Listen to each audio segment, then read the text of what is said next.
Across the Park podcast is proud to be sponsored by Globe Gas and Heating. For the best kitchen and bathroom renovations, boiler servicing and repair, and central and underfloor heating in the Northwest, head over to globecentralheating.com and quote Across the Park for a free quote.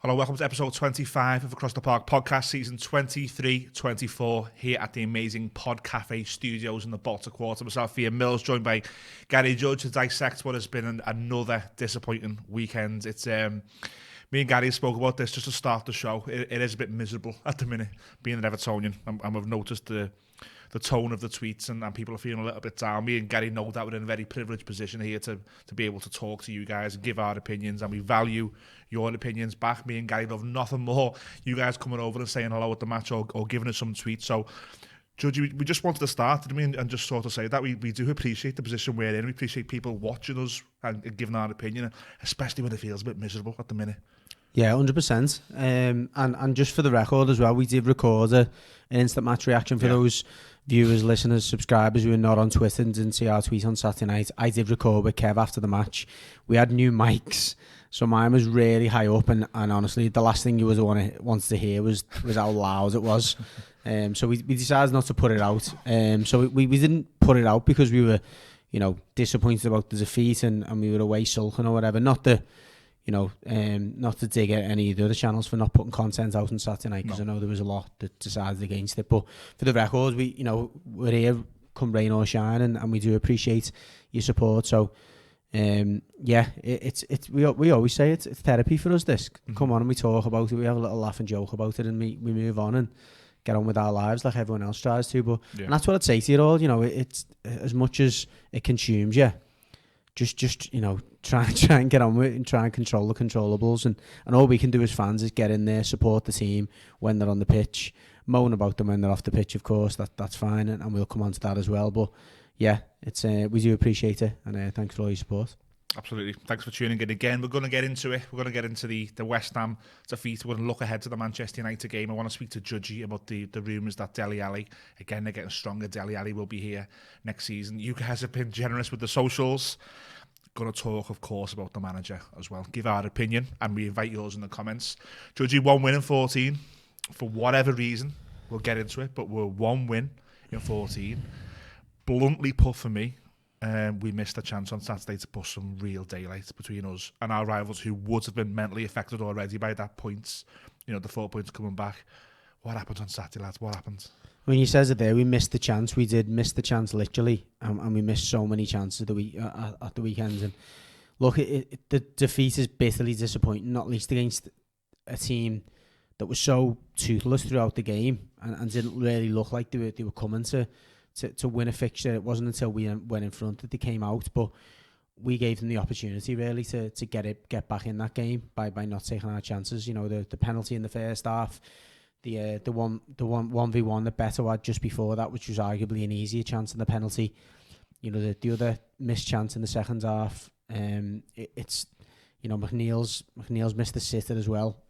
The list goes on, but there's been a lot of criticism for the manager. We're going to come on to that, but for me the biggest factor, as per the manager's comments, for me were the missed chances. The players let us down at the weekend, and it's probably a loaded statement, that saying let us down, because I wouldn't question the effort of the players, and I very rarely question the effort and application, but I say it time and time again, these are Premier League footballers, and there should be a certain expectation of the level of performance you expect and the level of basic skill, and you know what, the mentality when you're in that position. It's making a mistake, misplacing a pass or whatever, these things happen. Missing a chance happens, but when you miss so many chances to the extent that we have, not just on Saturday but throughout the season, we're now the worst performance side in Europe from an XG perspective, which is phenomenally poor.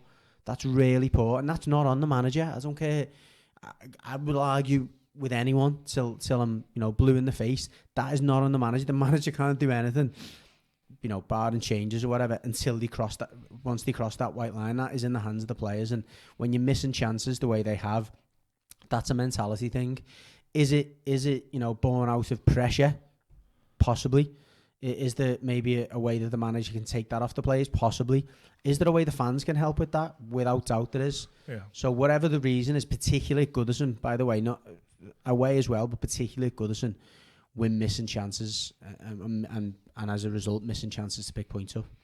I think we played a little bit differently on Saturday. It wasn't so much long ball. We tried to, and it was the first time in a long time that I think the managers maybe set us up a little bit differently. And albeit if Dwight McNeil scores, you go 2-0 up, you probably go and win the game 2-0. You shut up shop and you revert to type. Michael Key might even come on and you see the game out. But for me, I can't get my head around. It's beyond belief how bad we are in front of goal now. There's 3 wins at Goodison Park all season. When we go into this season thinking, Goodison's got to be everything. It sort of hasn't been. The away form's actually keeping us going, really, the way we play there. But I don't know.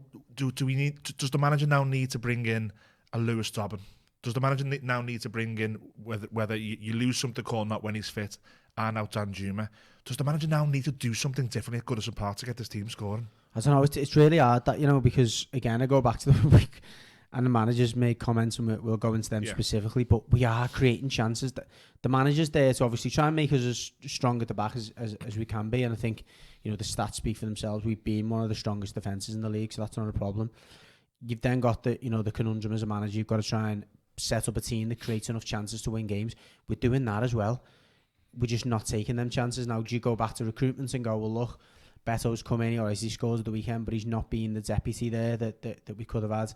Calvert-Lewin, that's a really tough one. Who's you blame for that? Because this is the fittest we've seen Calvert-Lewin for a long, long time. Probably fitter than he was under Ancelotti, because he's playing a lot more minutes than he was under Ancelotti. So, are we playing him in the wrong way, or has he been played in the wrong way? But he's on an XG of nearly 10, so he's getting chances as well. He's not taking them. It's so hard. I do. One of few criticisms I will personally have for the manager is the lack of opportunities that Lewis Dobbin's had. I don't think many people will disagree with that. By the way, I don't think Lewis Dobbin is good enough to be starting football matches. I don't think that's the case. But when I've seen him come off the bench, he's scared defences, and he's just different. I get that he's unorthodox. I get that he's certainly not going to be the first person that most fullbacks would want playing in front of them, because he won't be breaking not the question is work ethic, but he won't be, his first instinct won't be to come back and track. But when it's 1-1, when you're 2-1 behind or whatever, or when you're chasing goals, he's one of few players that I think can bring something unpredictable to the table. Two wide players we've got on the side shown on Saturday why they're so frustrating, and why they're not really good enough at the level of the Premier League. Jack Harrison went missing far too much. His touch was off. Didn't do nothing when he had the ball. He very rarely beats a man, which is frustrating for someone who come with such a record or reputation of being a dribbler. Doesn't do nearly enough for me. Dwight McNeil actually I thought was available, but between them, they missed a dreadful chance. And I say between them because Jack Harrison, that chance in the second half of the Glad Street, he should have scored first. He got put through, didn't he? He bottled it and then thought, no, I don't want this. I'm going to give it to McNeil, who was there. But it was just a toothless finish and inside of the foot, which was the same type of finish that James Garner produced in the last home game, where he's in a great position on the penalty spot and he's used the inside of his foot rather than putting his foot through it. But that seems to be the consistent threads. Is they're just not decisive enough to get it in that final third, and they're not trying to hit the corners, not trying to hit the top corners. They're just happy to hit the target. Yeah. And going back to where can you? Is that a message from the manager? Hit the target, you'll get there. I don't know. But it just seems to be the same problem that all of them are having, where they're just, they're happy to pass it into the keeper or just to hit the target, not to try and, burst the net, which, you would want at times. So, well, the manager came out. So the manager came out, and this is on the official Everton channels here. So I watched it. Like you said, I was away. I was in Ireland, so I watched it in a Liverpool pub. Unfortunately, they had the Liverpool Forest game on, and I was watching it on my phone. So anyway, when we were moving on, I put the interview on, so I listened to it, and straight away, at 5:30, I said to you straight away, I've never heard him like this, and I want to get your reaction. I said to you, save your reaction for the podcast. He's always protected the players for me. Like, she's always win, lose or draw. He doesn't seem to be emotional. This quote to me, he came out and he said, "I can't keep coming out and saying the performance is worthy and the XG is this or that. I just can't keep saying it. It's about time that we took responsibility and had players scoring goals. We've created so many good chances today. As managers and coaches, we can only get them into a position and then it's on the moment of truth. I wouldn't have a single complaint if I was a striker at this football club because there's so many chances created. Well, go and take them." It's raw and it's half an hour after the game, but he seems a little bit. It's getting to him now. Well, yeah, I think it will get to him because the reaction from the fans after the game was clear that they were angry and disappointed that we haven't put that West Ham team away.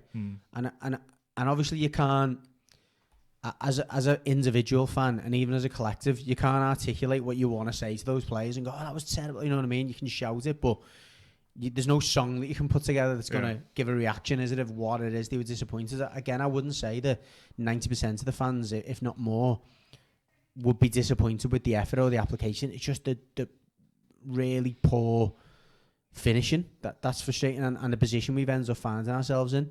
You know, and it go not just finishing, by the way, it's general end product. So just to cap it off, the third goal they've scored, James Garner took a corner. Dreadful corner. He didn't beat the first man. The referee let him off and spotted something in the area. Let him take it again. Then he's done exactly the same thing again, and they scored from that corner, and that just sums it up. And that was there was a lot of people really angry with James Garner, and it was no one else apart from him. He was getting it, and you know he didn't have a great game again. James Garner, he was okay. I thought he was a little bit better, but I still think he's another player who a lot of times takes the easy option and is happy to hit the target. He's happy to play sideways. Doesn't, and Anana at times showed him up at the weekend because he was picking it up and he was constantly on the half turn trying to play forwards. All right, he wasn't always successful, but he was almost every time trying to force the ball forwards. And yet James Garner, every time he gets it, it's back, it's sideways, Now, he's been a good player for us this year, and it's been somewhat unexpected how well he stepped up to the plate. He's also been rolled out consistently. You've got to credit, you know, his determination to get back from injuries and being there. Yeah. But he wasn't good enough, and that bit at the end almost summed up the frustration of the fans. It's like you've had two chances to take a corner. You've done exactly the same thing twice. We've had a penalty, obviously, with Beto. Now, the reason, again, it's a similar circumstance is Beto's first chance, he side-footed it. You know, he's just been happy to hit the target. And you're thinking, go on, you got a penalty now, smash it. Just put your foot through it, like you did in the shootout against Fulham. Yeah. Put your foot through it and just be sure that you know, you can't leave yourself in any doubt that you've done your best. And he does exactly the same thing again. And it's like, it's just too safe. And I'm with the manager, and I know I was probably the minority in the group who were not, say in our WhatsApp group, who were not slagging the manager, but I completely agreed with his points the weekend. Now, how the players react to that. We've got something here which I want to ask you about, because you're on the manager, and we usually save the socials for after. Yeah.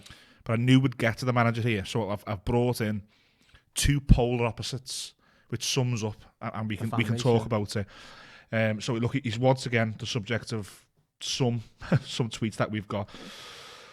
Look, there's one tweet here that it says, let's have a look.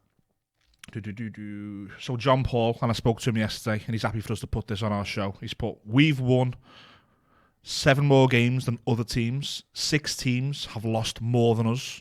We have the 3rd most clean sheets, and 7 sides have the worst goal difference. That's in support of, obviously, what the manager's doing. And the opposite is from Sean.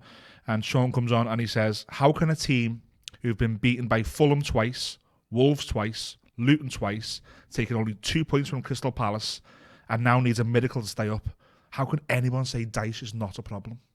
So too polar. Yeah, and I'm with the first one. And the one argument against the second point is we need a miracle to stay up. Well, that's not the case really, is it? For one. And two, had we not been doctor points, we'd be in 13th position. Yeah. So I think the last point is very reactionary and probably an emotional one as well, which, to be fair, everyone's been in that situation.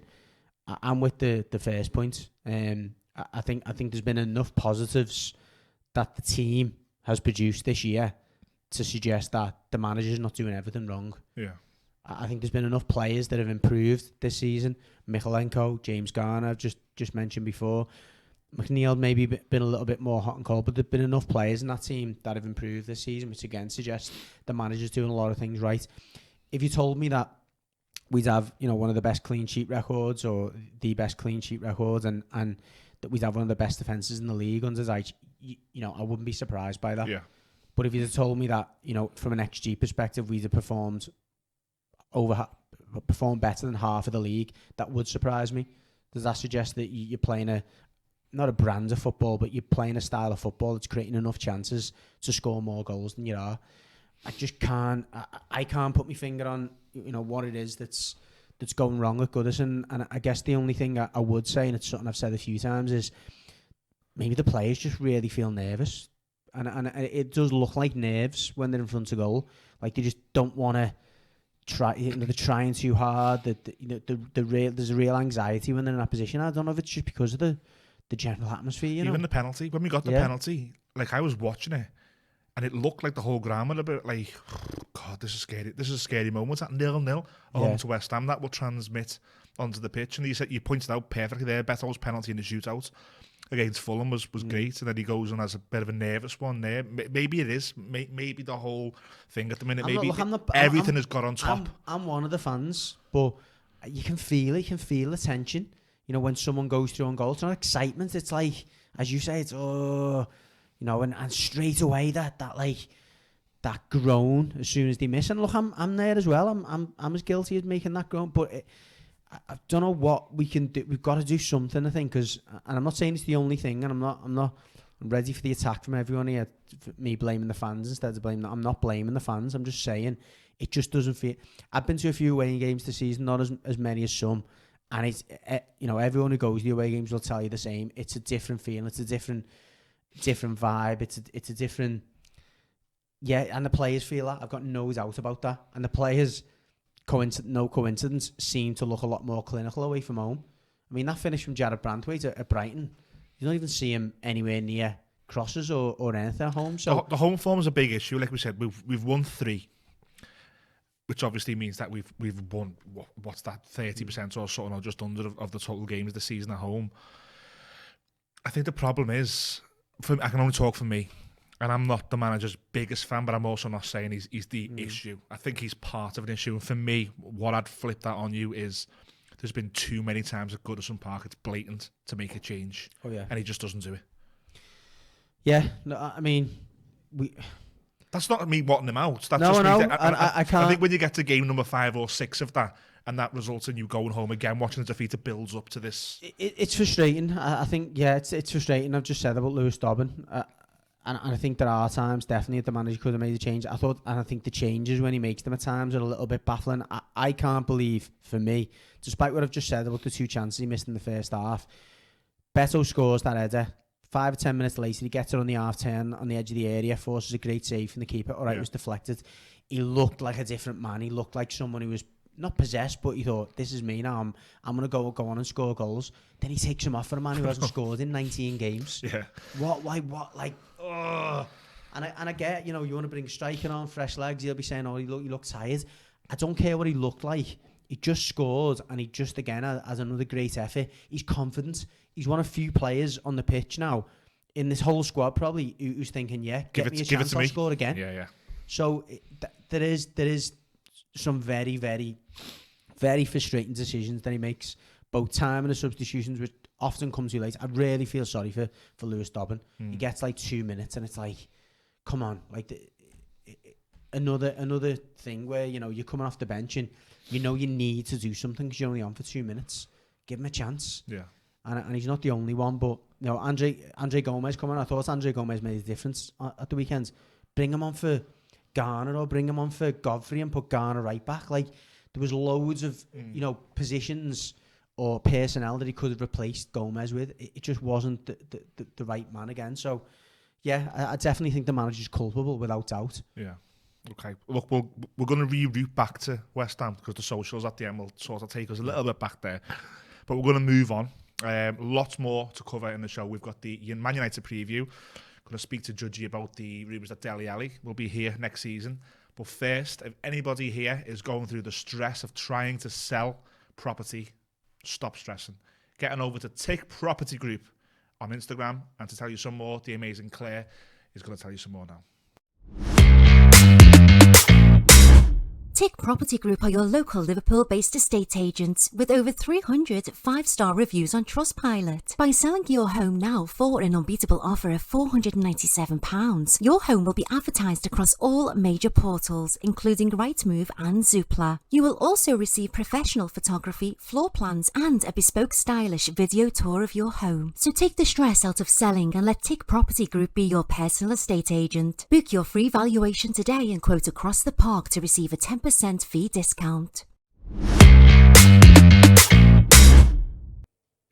$497 all in, and we'll throw 10% off that as well to get yourself a cup of tea and a bacon butty on the way home from doing a deal with Tick Property Group. Just mentioned there, Claire from the Pod Cafe studio done the voiceover for us.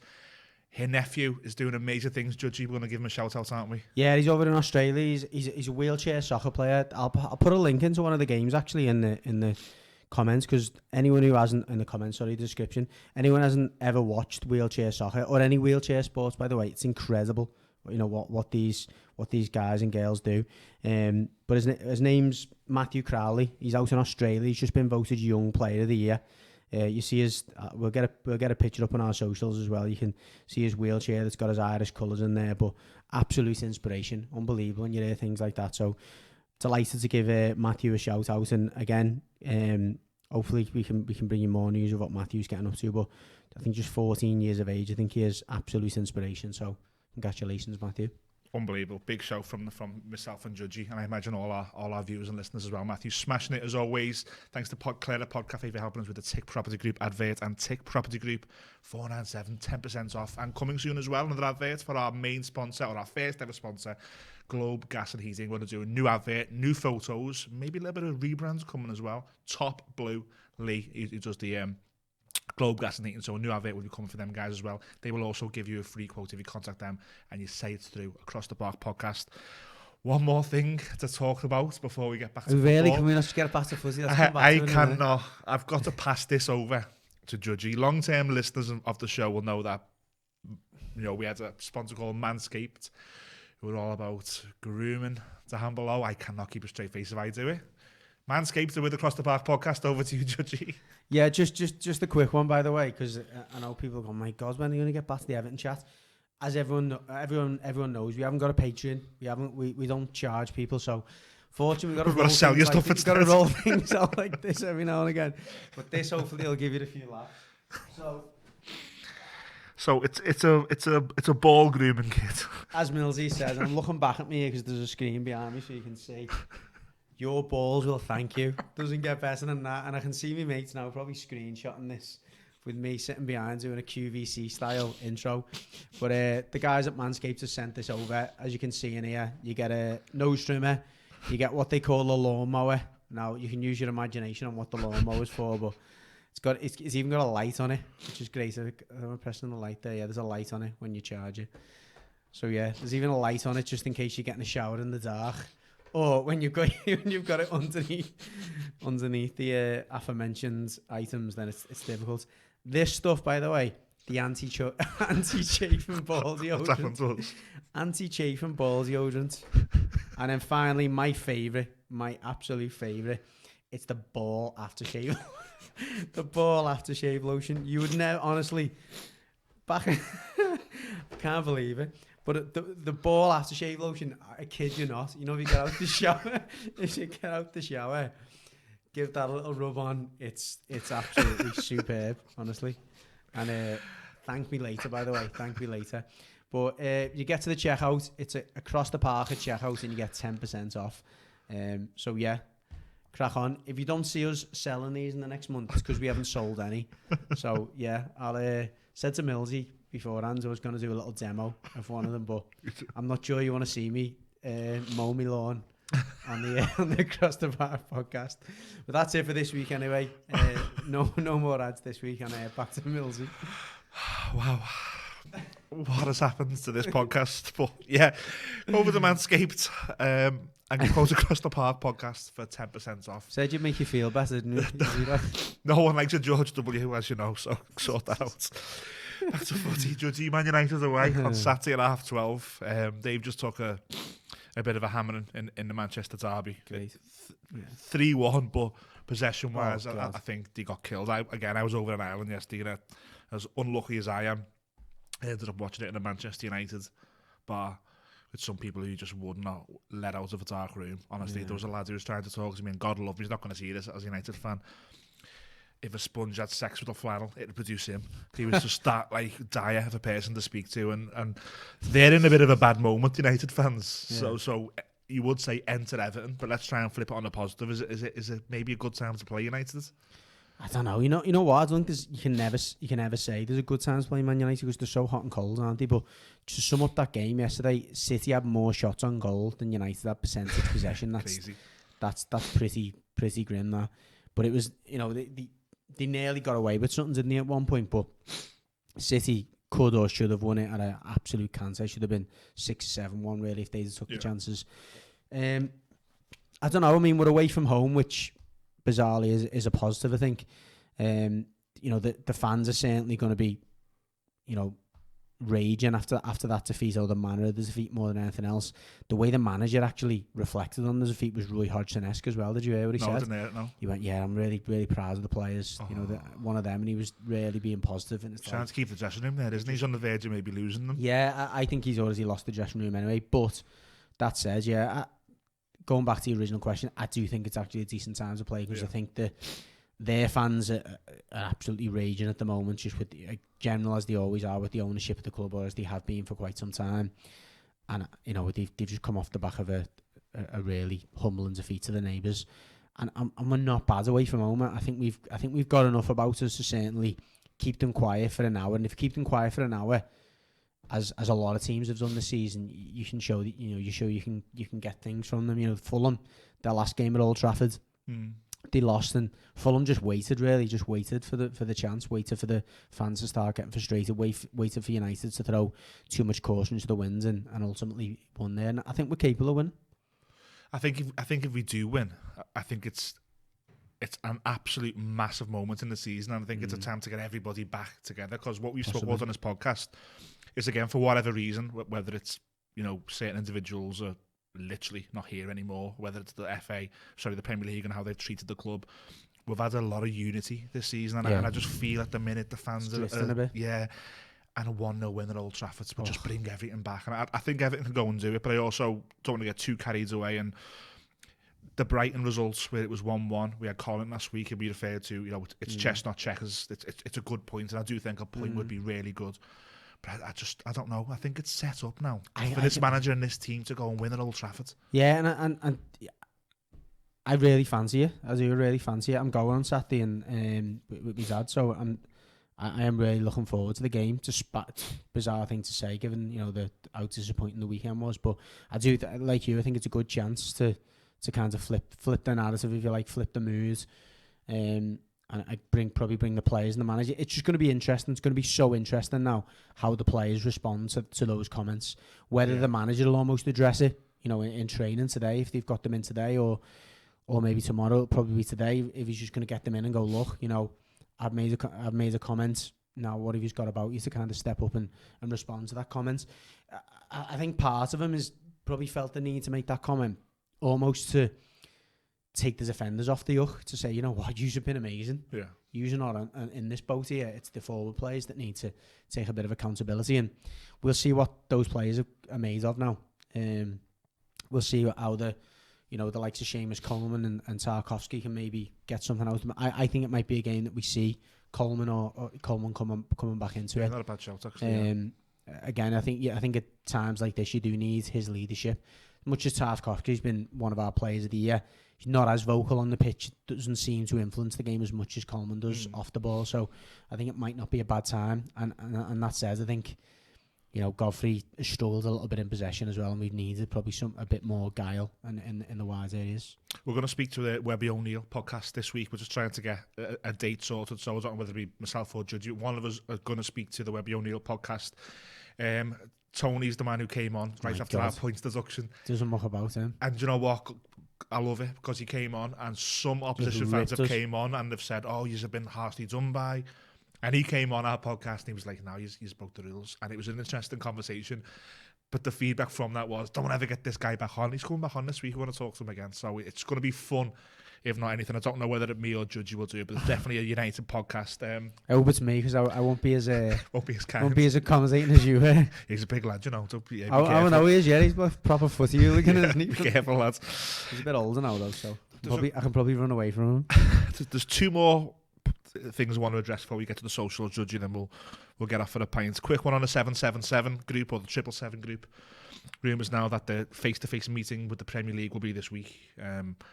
There's also rumours that... Do you reckon he'll take his cap off? One of their big backers apparently has done the runner. He's out of it. I've never, ever been so undecided on what the best move is, whether we need these guys to come in, and the best case scenario is they get the debt together, they restabilise financially, and then they sell for a profit. Look, the best case scenario would be someone who's actually got money to come in, pay their debt off and just take over, wouldn't it, really? Well, yeah, but the debt's rising. But what I'm trying to get to is we're probably going to know this month. Are you just tired of it now? Yeah, I'm tired of talking about anything off the pitch, to be honest. Not that on the pitch is any better, but there's just so much uncertainty, isn't there, around the off the pitch stuff.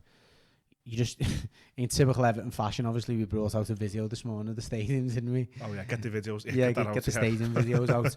But that is the one positive, isn't it? You know, to the credit of the club, that's the one thing we so far have done well, and we're still managing to drag it up despite all of the, you know, the issues we're having financially. But the sooner I've said that to everyone, sooner that stadium's built and we can actually mortgage it, and the plug have got a position to actually do something with that stadium, start to monetize it, the better, regardless of who's in charge. Yeah, look, it's like I said, it looks to be this month we'll have some clarity on a 777 group, and I think that's probably just what we need now as a fan base. We don't need him in the stands in his caps, and we don't know if he's making a call or not. But so we're going to get there. On a positive note, some of the teams bizarrely seem to be picking up. Genoa doing really well in Serie A. Have you seen the Hadjuk split? Sevilla. You've seen the Hadjuk split? That's crazy, comments. For anyone who's not seen that Hadjuk split, whoever they play in European competition 3 or 4 years later, they just go down or go bust. Guess who we played 5 years ago? Hadjuk split. It was more than that, wasn't it? It was 2017. It was 2017 to Koeman, yeah. So, but it's 7-8 years ago. Let's hope we dodged that. It's mad, isn't it? The list, it's crazy. Where was that? Was on an Everton like? Yeah, it's just someone who's got these guys who have just like got loads of time. Just more time than us. Yeah, God love them. For us, if you want. God love them. And the last thing, Judge, before the socials, we're not down at Finch Farm this week, but we usually do cover the women. But we're not down there this week. But they've got a massive game at home, Watnall Park on Sunday. It's the FA Cup quarter final. They were unlucky yesterday. I was just going to talk. So I was watching the City game on Saturday. We lost 2-1. And City are the best team in the league, and Everton were brilliant. They made a mistake for the first goal, which was really unfortunate. And then Hannah Bennison scores a fantastic goal to make it 2-1. And they're in it. And before that, a week ago, we beat West Ham at Watnall Park, which is brilliant. I was there for that one, and the crowd really got behind him. The first win at Watnall Park all season. He snotted Forest a few weeks ago, and they're in a good moment. What I'm trying to get at, Judge, is we're going down on Sunday, and it's important that everyone gets down and supports the women in the FA Cup. 100%, yeah. No, and listen, as Millsy says, it's such a great atmosphere down there, and you know the players are more than happy. But before the game, after the game, to come over, have pictures with the fans, you can really get, you really feel like part of it, don't you? And it's, you know, I know you get that type of feeling going to watch the non-league games, and I'd always encourage fans to do that as well when the Everton first team aren't playing. But yeah. Definitely a good one. Certainly if you've got kids as well, such a nice, much nicer environment for them to watch footy in, I think. Absolutely, yeah. Bit of a random one as well. I think I told you this. I'm actually coaching with Brian Sorensen in Las Vegas. You told me it was Brian. I've been calling him Brian, but you're saying it's Brian. Brian. Okay. That's how it's pronounced. I only know that because I've been on a few calls with him, and his agents introduced him as Brian. But I'm coaching with him in Las Vegas in June. Oh, nice. Get the scoop for us. Bring it back to the podcast. Yeah, me and Judge are going to be down there at Watnall Park on Sunday. It's Mother's Day as well. So when you get your mother down there and take her down to watch Everton women go into the semi-final of the FA Cup. We're moaning over the men. We don't talk about the women enough. The women are doing a good job. But, you know, getting Everton up that league table and getting Everton hopefully fingers crossed, into the FA Cup semi-finals. Judge, some Twitter questions, and then we'll get off. These Twitter questions are going everywhere. Just warning, we're going everywhere with these. As long as you're not going downstairs. 10% at Chimpanzees. GG on Twitter. Bit of a Barkley, Morpay, Richarlison, Iwobi, Gordon. God, all player of the year so far for their respective clubs. Forget our signings being rubbish. Are we selling the wrong players? I wouldn't put Morpay in there, really. I know. I mean, Gordon, Richarlison. The argument is we were forced to sell them. Barkley, the same, wanted to leave, didn't he? Iwobi, Gordon, yeah. Iwobi, again. I think they're all. You know what? All those players we were forced to sell. Again, we actually still own Morpay, but I definitely wouldn't put him in that bracket either. Look, I think again, in some instances, they're probably players who didn't enjoy playing at Goodison. Richarlison's probably the exception. He loved playing at Goodison. Gordon certainly didn't thrive. He's gone on record saying he didn't enjoy at times the atmosphere. Barkley said the same, how it was difficult at times to play at Goodison. Morpay was damning of the fans, of how critical they were of when he weren't taking chances. So again, not pounding on because I am one of those fans, but probably fair to say that all of them, with the exception of Richarlison, we're not choosing to sell, are we? No, we're not. No, we haven't chose to sell any of those players. I think that's the main point. Did he say Lukaku? Someone say Lukaku? No, he hasn't said Lukaku, but he's named some players there. I think what he's trying, I'm saying he, could be she. What they're trying to get at is we're selling good players. But again, I think your point's valid, but the hand's being forced. Yeah, the hand was forced in all of those cases, and the hand wasn't forced at Morpay, but I think... My hand was forced. Yeah, I was going to say, the hand was forced by the fans as opposed to the finances. Danny on Twitter, this is a direct response to mine and Colin's chat on Ross Barkley last week. Me and Colin were talking about maybe would Barkley come back, would the fans have him back, and this is a direct response from Danny. He said, I've heard your Ross Barkley thoughts last week. Yes, you're right, he did leave in a bad way, but loads of Blues wanted him gone, and he wasn't exactly treated well when he was here. Fair point. Isn't Danny one of his mates? Probably. Once Lukaku left, no one talented was ever going to stick around, including Ross. Okay. Forget how he left now. We dump young Blues in academies all the time. It's football. We're in no position to turn a Ross Barkley down in the summer. Oh yeah, without doubt. Listen, this Ross Barkley isn't far off the Ross Barkley that was, one of our with Lukaku was our best player. Back in whatever 2017 or whatever. So we are absolutely in no position to be turning Ross Barkley down if the opportunity presents itself. Did he just have a 1-year deal at Luton? Yeah, so I said to Colin last week, I said he's got a 1-year deal, and in the event, touch wood, Luton go down, I said I could see a scenario where Everton would revisit that, and Colin was a bit like, well, the fans would have to get their head around it because at the minute you wouldn't see him coming back, and that was the conversation that we had. So yeah, you're right, he's got 1 year left, and I can see it. I can just see it. I can see him in that team, though. You put him in the position, for instance, that James Garner was in at the weekend. He would have been a better player in that position. No two ways about it. Not saying it has to be James Garner. He could be coming in for Anana at times. Fact is, Anana's probably not going to be at the end of the season. So you look at the players who are likely to part, like it or not, and they probably then go into that basket of players we're talking about there. Your Jared Banthwaite and your Ananas. We're not, unfortunately, going to have the cash to just go, let's just spend that on someone else. Yeah. Someone like a Barkley probably comes in, maybe not replaces directly, but he comes in and fills that gap. That Gomez, is he out of contract in the summer as well? Gomez out of contract. Ashley Young, Seamus Coleman. There's a few. Danny's actually given us a few tweets, and they were all in reaction to last week's show. And I did want to talk to you about this one. Go on.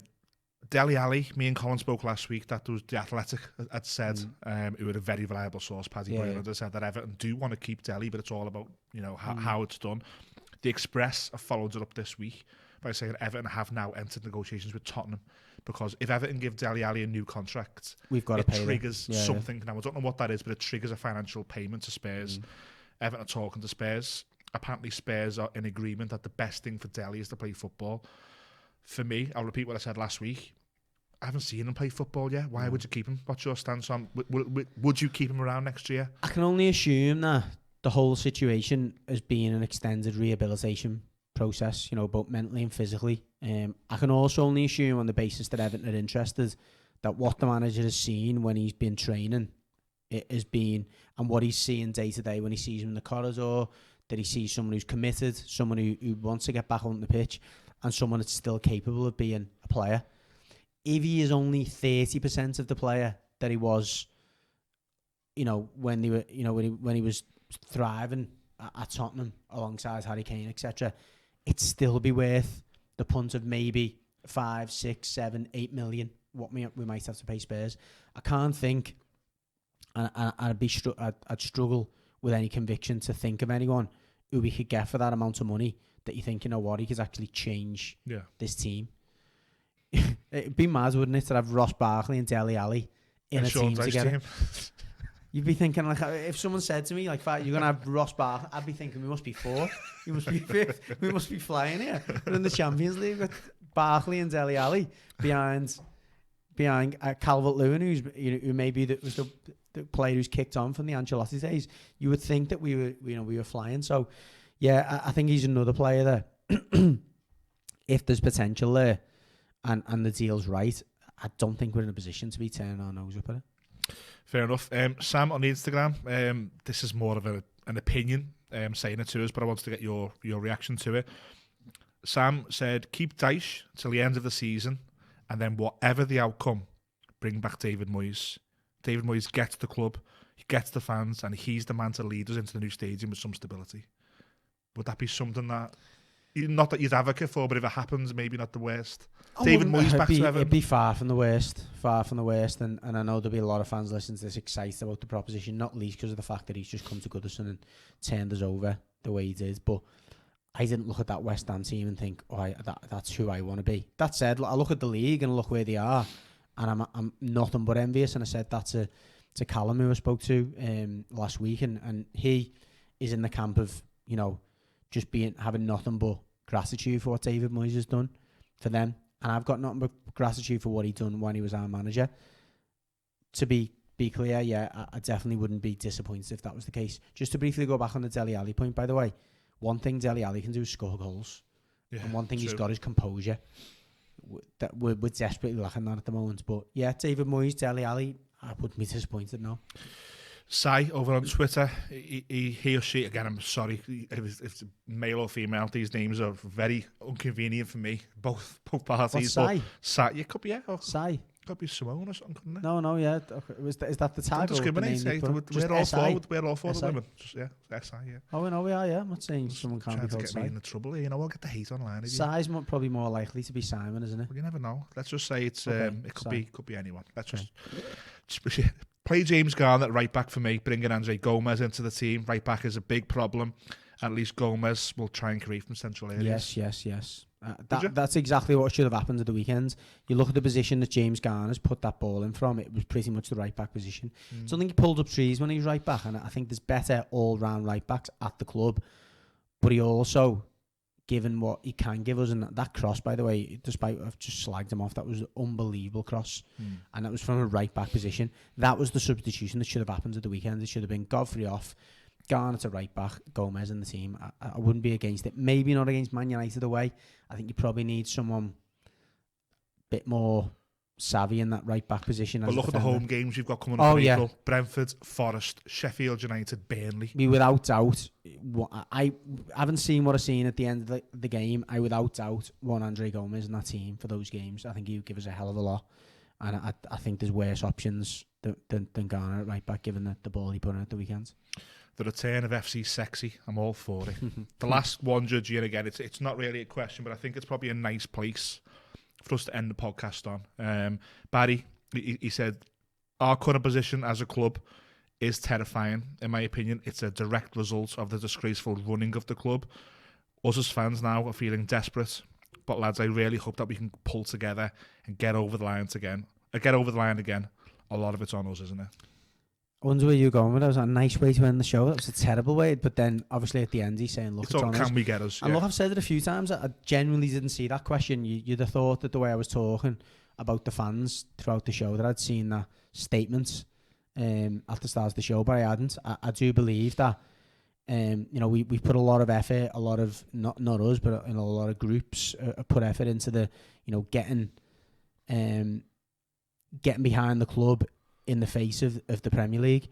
We now need to get behind the club for the players. I genuinely don't believe, and I genuinely do believe that this group of players, more than most, actually care and do put a shift in. I don't think they're a team full of mercenaries.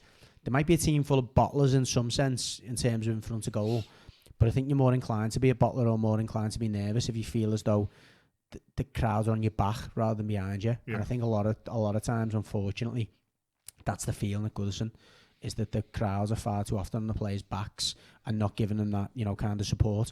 We are, again, another stat for you, we are one of the youngest teams in the Premier League. We've got one of the youngest starting 11s, and that at the weekend was another showing of that. So we're not a team that are blessed with natural leaders and natural experience and natural winners, and they probably need the moral support of the fans a little bit more than what we're giving them at home.